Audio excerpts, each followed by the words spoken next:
मरने से पहले अल्लाह को कैसे राज़ी करेंगे?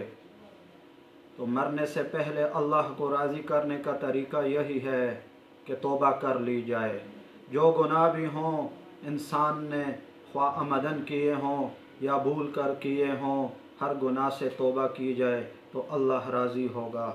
हदीस पाक में है, अल्लाह जल्ल जलालुहु जब बंदा तौबा करता है तो ऐसे राज़ी होते हैं कि आसमानों के अंदर चिरागा हो जाता है, आसमानों के अंदर धूम धाम मच जाती है।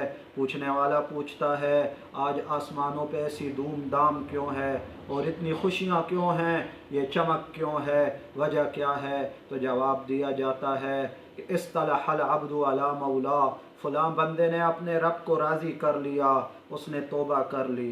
तो मेरे भाइयों मुसलमानों, जब एक इंसान तौबा करे तो अल्लाह इतने राज़ी होते हैं और आसमानों में धूम धाम मच जाती है, खुशियाँ हासिल होती हैं। खुशियाँ होती हैं जब सारी दुनिया के इंसान तौबा करेंगे तो अल्लाह कितने खुश होंगे। अलगर्ज़ अल्लाह को राज़ी करने का तरीका यही है कि जो गुनाह किए हों उन पर इंसान नदामत इख्तियार करे, खूब गिड़गिड़ाए और अल्लाह से माफ़ी मांगे। इंशाअल्लाह अल्लाह राज़ी होंगे। शुक्रिया, खुदा हाफ़िज़।